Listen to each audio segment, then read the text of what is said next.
À quel âge je pourrais commencer à toucher ma retraite? La réforme de retraite. Dois-je épargner pour ma retraite? Il y a de plus en plus de retraités pour de moins en moins d'actifs. La retraite par points. Préfond, le podcast. Le rendez-vous retraite et prévoyance pour tous les agents de la fonction publique. Bonjour à tous, bienvenue dans ce podcast consacré aux retraites et à toutes les questions que vous vous posez. Je suis ravie de vous retrouver pour ce nouveau numéro. Un numéro consacré à une thématique importante, voire essentielle, puisqu'il est question aujourd'hui du bien vieillir. Comment anticiper et prévenir la perte d'autonomie? Quelles solutions pour permettre aux personnes âgées de rester chez elles le plus longtemps possible? Peut-on conserver son autonomie financière tout au long de son parcours de vie? C'est à toutes ces questions que nous allons tenter de répondre aujourd'hui. Mais avant cela, vous le savez, c'est la règle. Désormais, nous sommes allés interroger les Français eux-mêmes. Se sentent-ils concernés par le sujet? Quel regard portent-ils sur cette thématique du bien vieillir? Écoutez leur réponse. J'ai 60 ans, donc oui, ça me concerne complètement. Pour pas être un boulet pour mes enfants. Que mes enfants soient pas obligés de me mettre dans une maison, mais que mes rentes, entre guillemets, mensuelles me permettent d'avoir quelqu'un qui m'aide à la maison. C'est vraiment le but du jeu, parce que j'ai pas du tout envie de terminer en EHPAD. En effet, moi j'ai une maison qui est pas tellement facile au niveau escalier, accessibilité, mais je vois qu'il y a des gens âgés qui arrivent et qui gardent la forme en montant les escaliers et en continuant à rester actifs. Pour l'instant, j'allais dire, je me sens concernée dans un second degré, c'est-à-dire je me sens concernée pour mes proches, mais pour moi, à titre personnel, ça me paraît encore très loin. Je me dis que parfois, il faudrait songer à ça, à préparer l'après, pour pas laisser ses proches sans solution si jamais un problème survenait. Oui. Je pense qu'il y a aussi avantage à construire avec les personnes âgées des éléments qui permettent de faire penser au reste de la société que les vieux sont pas seulement une charge. Il y a toute une série d'aménagements qui peuvent être faits dans une maison qui font que, là aussi, ça anime, ça dynamise des entreprises qui sont spécialisées. Ça peut être les escaliers, ça peut être la douche, etc. L'idée, c'est quand même de faire rester les gens chez eux le plus possible. Voilà, rester chez soi le plus longtemps possible. Pour en parler, nous sommes avec François-Xavier Albouy. Bonjour. Bonjour. Vous êtes directeur de recherche de la chaire Transition démographique, Transition économique. Christian Carrega, bonjour. Bonjour. Je ne vous présente plus, directeur général de Préfond. Éric Guillaume, bonjour, bienvenue. Bonjour. Président fondateur de Virage Viager. Et Benjamin Zimmer, bonjour. Bonjour. Directeur de Silver Alliance. François-Xavier Albouy, 6 millions de personnes ont actuellement plus de 75 ans. D'après les projections, leur nombre aura doublé d'ici 2050. C'est donc ce que vous appelez la société du vieillissement. Oui, c'est le produit de la transition démographique qui est mondiale. C'est un phénomène qui est absolument mondial. L'Asie est un peu en avance sur nous. L'Afrique est un peu en retard sur la transition démographique. Mais enfin, c'est quelque chose qui frappe tous les pays d'Europe. Et avec plus ou moins de rapidité. Pour fixer les idées, la population active en Europe centrale et du Nord va baisser de 20 à 30% dans les 30 ans qui viennent. C'est des chocs qu'on n'a jamais connus dans l'histoire. Bon. Mais cette histoire du fait qu'on parte en retraite, ça veut dire quoi? Ça veut dire qu'on va vers des sociétés où un tiers de la population passe un tiers de sa vie, entre un tiers et un quart de sa vie, en retraite. Et que donc il faut organiser la société autour de ça. C'est pas quelque chose. Et il y a des leviers d'organisation qui sont très importants. On va en parler. Mais il y a aussi des leviers d'organisation dans l'engagement social des retraités, qui est absolument nécessaire et pour la société et pour leur bien-être à eux, qui est une composante absolument essentielle de l'avenir. Et ce qui d'ailleurs on a vu assez se développer en Asie. On estime ainsi que sur le risque qui obsède tout le monde, qui est celui de la dépendance, on arrive à retarder en moyenne l'âge d'entrée en dépendance par des activités socialisées, soutenues, intenses, altruistes. Le fait de rester actif. Et on a démontré à la chaire qu'on gagnait entre 3 et 5 ans. Ce qui est considérable. Considérable. C'est absolument... C'est de nature à faire baisser la charge de la dépendance de moitié, si c'était fait systématiquement. Alors, une population qui vieillit, mais qui n'est pas forcément plus prévoyante. Tous les sondages montrent que les Français sont inquiets, voire désemparés par rapport à la perte d'autonomie. Éric Guillaume, sont-ils suffisamment accompagnés ou informés, notamment pour être en mesure de rester autonomes financièrement ? Alors, je pense que tous les retraités, ou une très grande partie des retraités et des jeunes retraités découvrent leur niveau de retraite. Malheureusement, on s'aperçoit que c'est une mauvaise surprise pour eux. Alors, défaut de prévoyance, Je ne pense pas, mais c'est vrai qu'une retraite doit se prévoir très tôt, nous le verrons peut-être tout à l'heure, et quand on a 60 ans, qu'on est déjà en retraite, eh bien, je dirais, c'est presque un petit peu trop tard. Et malheureusement, au fil des années, le pouvoir d'achat des retraités va diminuer, et les retraites par répartition, avec le respect que l'on doit à ce système, ne maintiendra pas ce pouvoir d'achat des seniors. Donc il y a un manque d'information, ou tout au moins il y a une information vraiment trop tardive. Christian Carriga, vous le constatez, ce manque d'information, ou cette information trop tardive ? Oui, non. Globalement, quand même, les gens savent que la perte de revenus sera importante. Ils n'imaginent pas forcément le montant de la perte de revenus, mais ils s'y préparent. Enfin, nous, chez Préfonds, évidemment, c'est un sujet qu'on suit particulièrement de près, puisque c'est l'histoire de la Préfonds, c'est d'avoir essayé d'aider les agents publics à préparer leur retraite en mettant de l'argent de côté dans des conditions de sécurité optimales. Ce qu'on observe par contre, c'est la génération des gens qui ont 50 ans aujourd'hui, qui ont leurs parents en fait qui vieillissent et qui s'interrogent d'abord sur eux-mêmes, mais surtout à court terme sur comment mettre en place des solutions pour aider leurs parents à rester le plus longtemps au domicile et à ne pas partir ou en tout cas ne pas être en difficulté sur la fin de vie. Benjamin Zimmer, justement, vous êtes un acteur de la Silver Economy. C'est un terme qui est né en 2013. Est-ce que déjà vous pouvez nous expliquer ce que regroupe vraiment ce terme ? Alors, c'est une filière industrielle, comme il y en a d'autres en France, dans l'aéronautique, l'automobile et d'autres. Effectivement, elle est récente, parce que l'enjeu du vieillissement, il est quand même relativement récent à l'échelle de l'humanité. Et donc, l'enjeu de la filière industrielle, qui a été nommé ainsi par Arnaud Montebourg et Michel Delaunay lorsqu'ils étaient respectivement ministres du redressement productif et secrétaire d'État aux personnes âgées, avait pour objectif effectivement d'avoir une approche globale, systémique, holistique, sur comment créer les conditions favorables à une société qui permette à tout individu, et en particulier les personnes âgées, de bien vivre et de bien vieillir. Silver Alliance, c'est une alliance d'entreprise donc, que vous représentez. Alors, comme dans tout secteur industriel, et en particulier dans les filières industrielles, une filière industrielle, on voit son niveau de maturité quand les entreprises sont en capacité de travailler les unes avec les autres pour justement répondre aux besoins sociétaux ou sociétal. En l'occurrence, ici, celui qui mobilise notre énergie au quotidien, c'est celui de la transition démographique. Et comme dans la transition démographique, les enjeux ne sont pas homogènes d'un individu à un autre, il faut des réponses qui soient multiples. Et raison pour laquelle, en fait, on a 38 marques qui travaillent les unes avec les autres en exclusivité. On a des marques qui sont spécialistes du téléphone portable pour les seniors, d'autres qui sont spécialistes de la mobilité pour les seniors, d'autres de l'alimentation, d'autres des services, d'autres de la construction, de la maison par exemple. Et ensemble, en fait, on essaie d'apporter une réponse unique de manière à ce que pour la personne qui vieillit et également pour les personnes qui vivent autour de ces personnes qui vieillissent, d'avoir un interlocuteur unique et compétent. Toutes les solutions pour rester chez soi le plus longtemps possible finalement. Exactement. Nous, on a fait le pari de la qualité de vie avant le pari de la quantité de vie. Notre métier, nous, c'est pas la médecine. La médecine a fait des progrès considérables. C'est pour ça qu'aujourd'hui, on en arrive à cette situation. Parce qu'on a 30 ans ou 40 ans de vie supplémentaire. Et donc maintenant, il suffit, en tout cas, l'objectif, c'est de donner justement de la qualité de vie. François-Xavier Albouy, dans cette société qui vieillit, que faut-il faire pour préserver le bien-être des seniors ? C'est la question essentielle.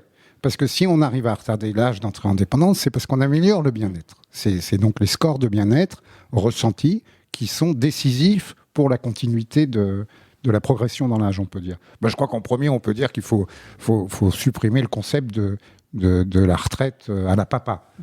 Ce concept des années 80 où on est censé partir et puis on ne fait plus rien, quoi. On cultive son jardin, on s'occupe des petits-enfants et au bout d'un moment, les petits-enfants en ont marre. Ils grandissent. Le jardin aussi. Donc il y a beaucoup de ça. Donc il faut organiser des activités socialisées pour les seniors. Et là, c'est intéressant parce que qu'est-ce qu'on observe ? Quand les gens viennent de catégories sociales supérieures, des professions libérales, des toubibs, des profs, que sais-je, des avocats, etc., ils ont un certain réseau personnel qui fait qu'ils peuvent garder des engagements sociétaux, dans des associations, dans des groupements, etc., toute leur vie, et assez naturellement. Et on est toujours étonné, on voit des gens qui ont passé 80 ans et qui sont toujours actifs parce qu'ils sont et on s'en félicite. Mais quand les gens viennent de classes plus modestes, voire très modestes, ils ont par rapport à ces phénomènes une autocensure personnelle qui est très forte. L'exemple que je cite toujours, c'est le type, il a été chef de chantier toute sa vie. Donc il maîtrise parfaitement ce que c'est qu'une société interculturelle. Et il est très fort en logistique. Il est très très fort. Mais jamais il va avoir l'idée de devenir DRH de la Croix-Rouge dans son coin, alors qu'il pourrait le faire très très bien en termes de management d'équipe et en termes de management des besoins qu'adresse la Croix-Rouge ou d'autres associations. D'ailleurs, il pourrait tout à fait le faire. Donc il faut briser cette espèce d'autocensure qui correspond aussi assez souvent à des situations où les gens partent en retraite. Finalement, c'est un peu un drapeau mis en berne. C'est-à-dire qu'ils ne partent pas dans des conditions formidables. Ils partent un peu déçus de leurs conditions de travail, ils sont un peu frustrés, ils ont tendance à un repli sur soi. Il est donc très essentiel que tous les acteurs de la retraite participent à cette espèce de dynamisation de la société française qui est de trouver des occupations socialisées à tous ces gens-là.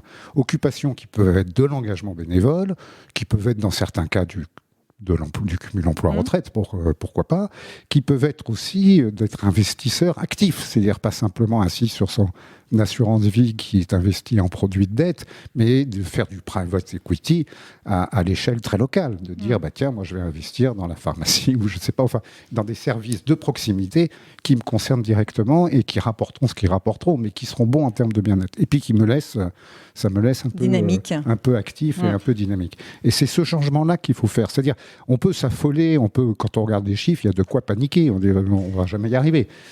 Si on regarde juste les chiffres, mais si on change de comportement, où on fait changer les comportements des seniors au moment de leur passage à la retraite, c'est tout à fait gérable, c'est bon pour l'ensemble de la collectivité et surtout c'est bon pour eux-mêmes. C'est ce qui permet de rester autonome le plus longtemps possible. Mais bien sûr, c'est la condition évidente. Et vous savez, on a des chroniques, là on vient de terminer une étude, c'est très très marrant, il y a des âges de la retraite.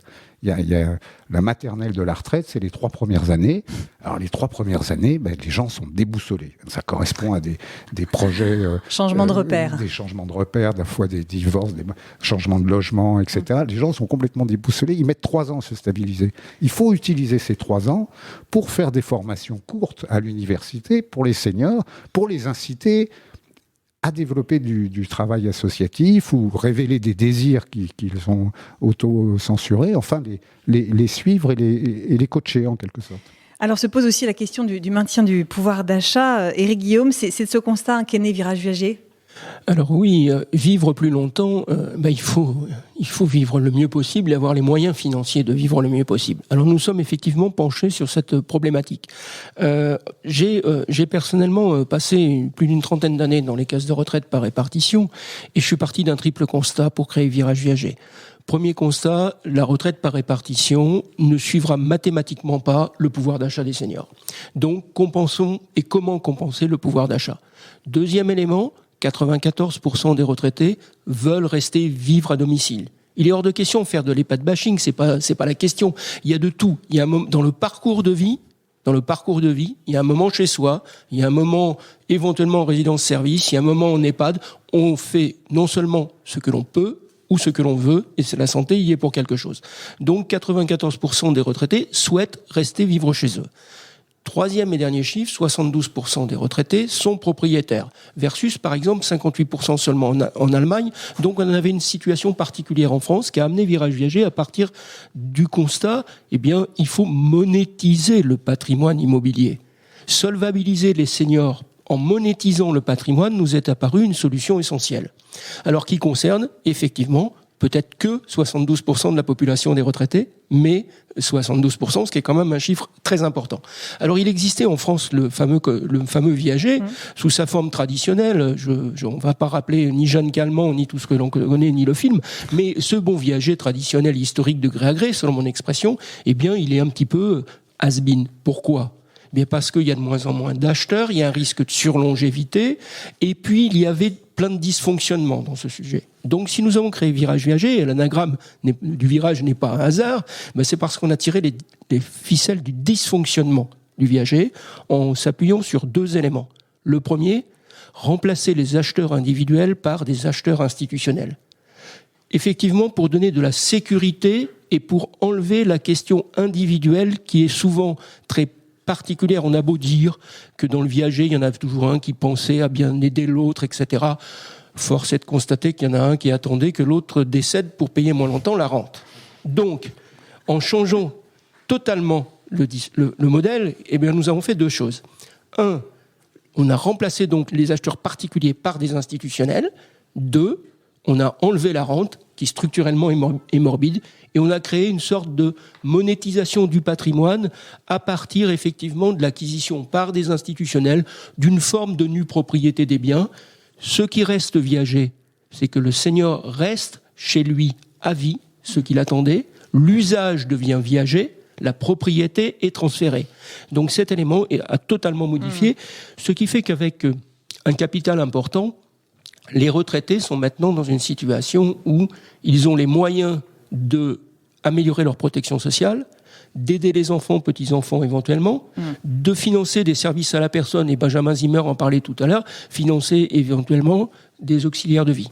Benjamin Zimmer, les seniors, ils sont de plus en plus nombreux. Est-ce que leurs attentes sont également de plus en plus variées ? Les seniors sont comme tout le monde, en fait. Ils ont des besoins, des envies qui sont propres à leur vie, propres à leur pouvoir d'achat, propres à leurs aspirations, etc., etc.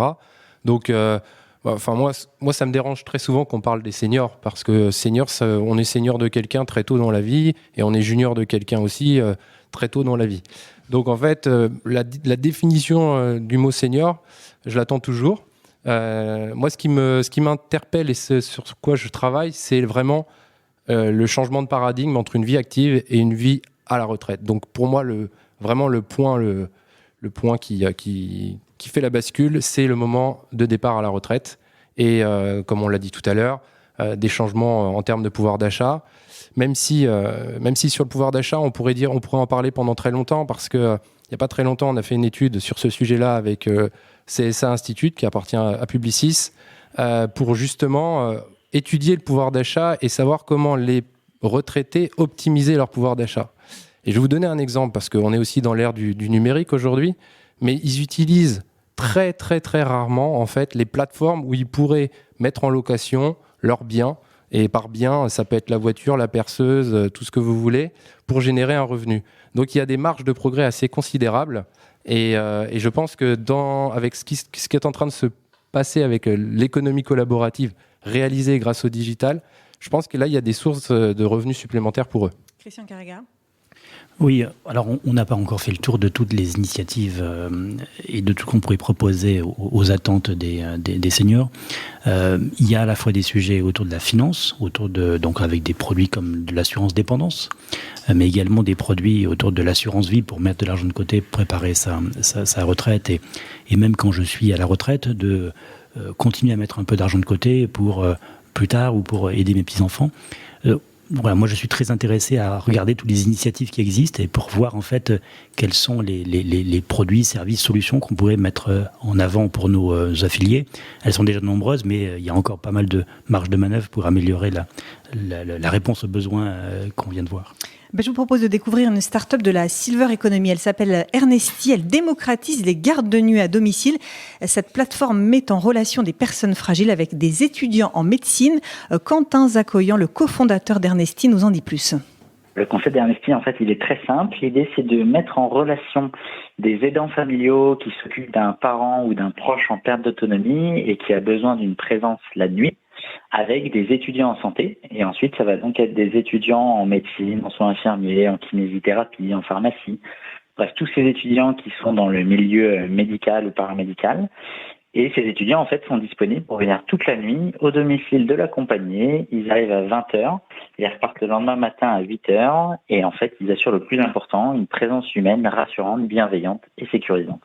L'idée est venue du fait que notre mère, ma cofondatrice et sœur Séverine et moi-même, est médecin généraliste dans la région bordelaise. Et en fait, elle avait plein de patients dans sa patientèle qui étaient justement qui sont des aidants familiaux et qui en fait trouvent des solutions pendant la journée avec auxiliaires de vie, aides-soignants, infirmières, etc.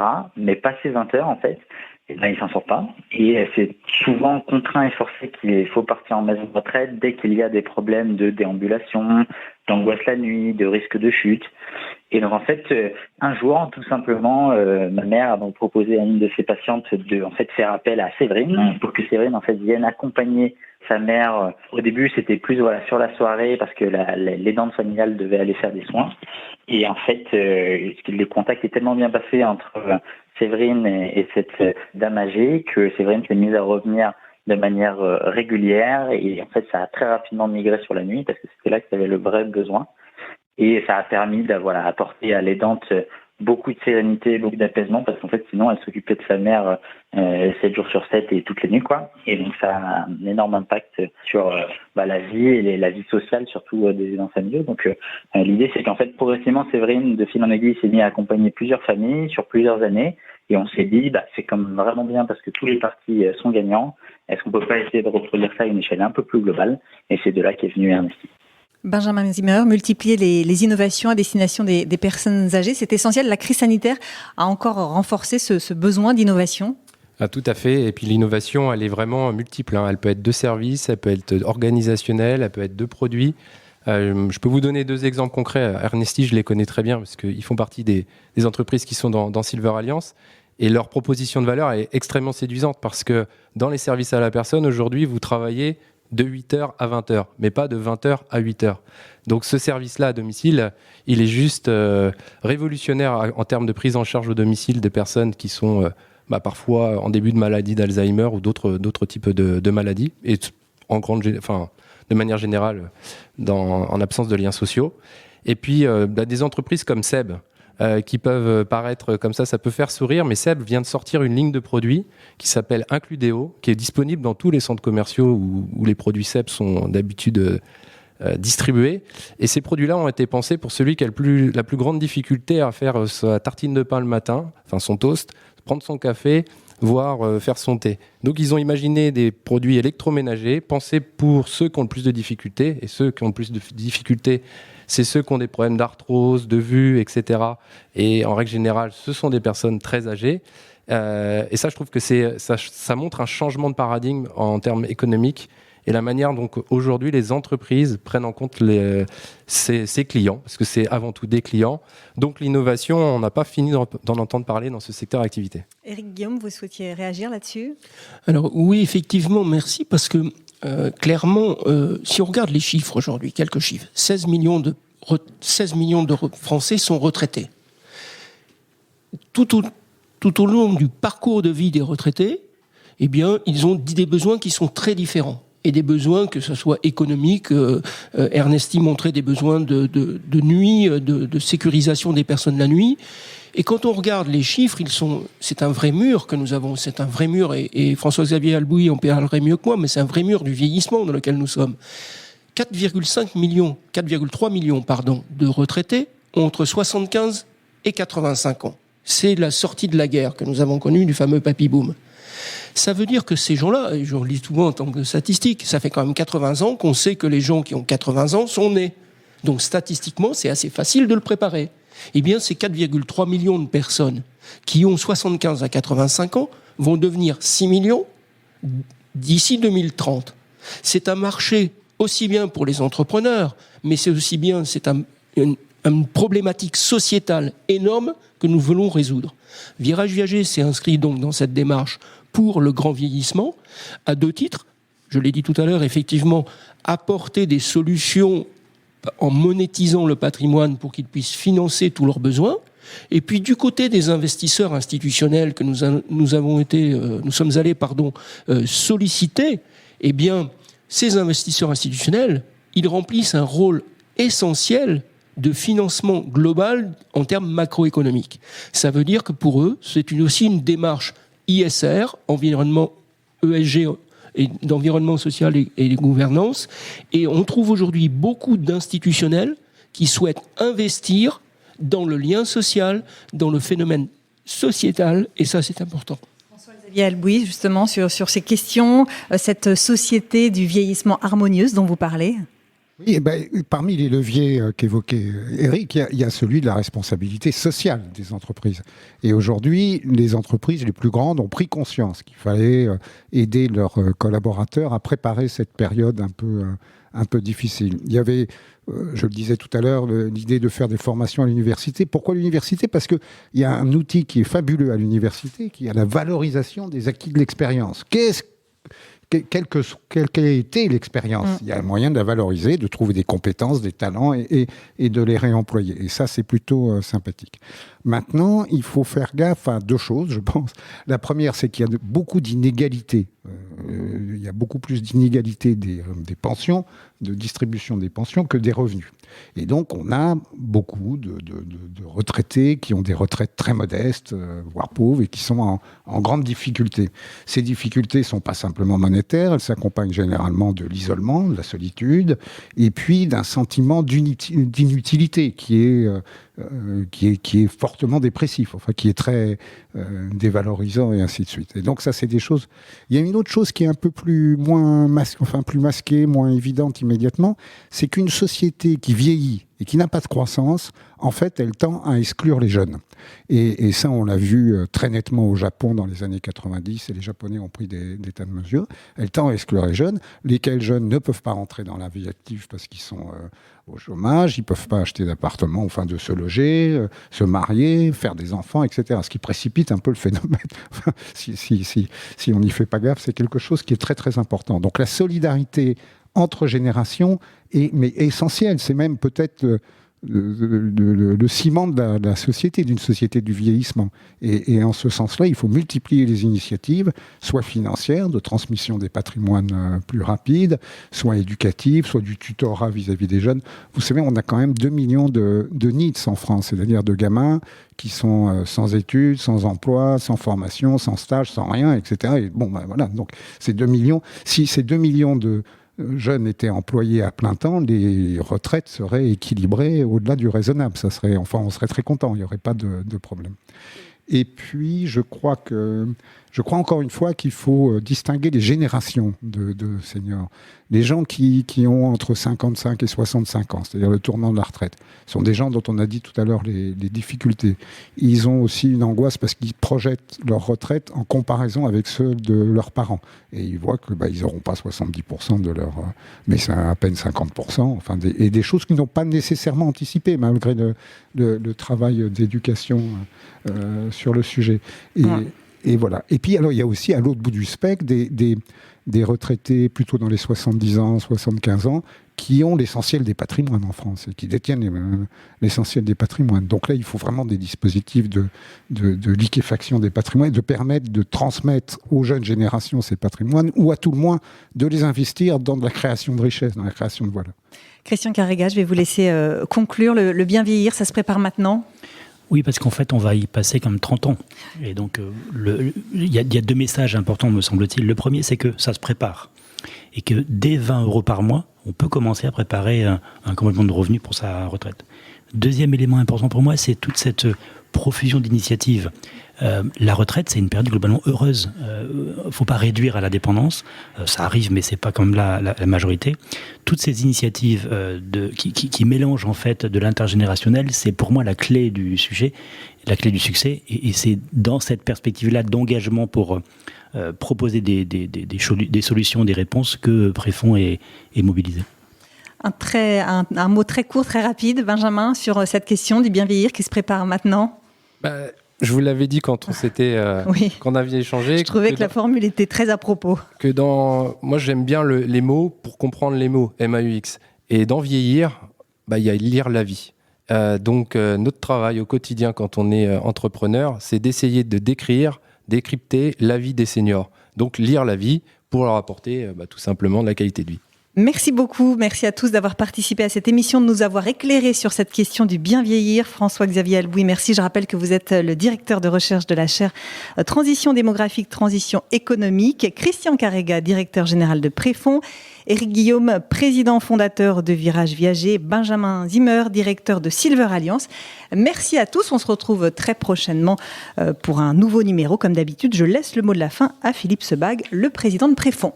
Nous venons encore une fois de plus d'entendre des intervenants nous parler de la retraite. Alors la retraite, effectivement, c'est un moment compliqué, mais il faut aussi le regarder avec un prisme de joie. Ça peut être aussi un événement heureux, mais il faut qu'on contribue et que tout le monde contribue à ce que chacune et chacun puisse vivre sa retraite du mieux possible, et donc on est bien dans le bien vieillir. Donc c'est une responsabilité qui incombe au pouvoir public, aux employeurs, mais évidemment, des acteurs comme Préfonds peuvent apporter leur pierre à l'édifice. Et je veux dire que Préfonds connaît tellement bien la fonction publique et tellement à l'écoute des affiliés qu'elle est en capacité, tout au long de la vie d'un actif, de proposer des solutions de prévoyance. Ça intéresse évidemment les jeunes retraités, mais ça peut aussi intéresser les affiliés qui se préoccupent de leurs aînés pour essayer de trouver des solutions. Alors pour faire cela, Préfonds est évidemment engagé dans cette économie du bien vieillir. On l'a vu avec un de nos partenaires, Virage Viager. Et en tout cas, ce à quoi nous tenons, c'est de trouver également des solutions et des acteurs qui soient en phase avec nos logiques de développement durable à travers des solidarités intergénérationnelles. Les valeurs sont propres à la Préfonds, elles sont propres aux organisations syndicales des administrateurs qui composent la gouvernance de Préfonds. Et donc, nous souhaitons agir au quotidien, tant d'un point de vue de nos actions auprès des pouvoirs publics, des employeurs, que dans les propositions qui sont données par Préfonds. Nous souhaitons agir au quotidien pour pouvoir permettre à nos affiliés de bien vieillir, de vieillir dans un périmètre heureux et dans de bonnes conditions. Et pour cela, Préfonds est toujours à côté des agents publics et de ses affiliés. Préfonds, le podcast. Le rendez-vous retraite et prévoyance pour tous les agents de la fonction publique.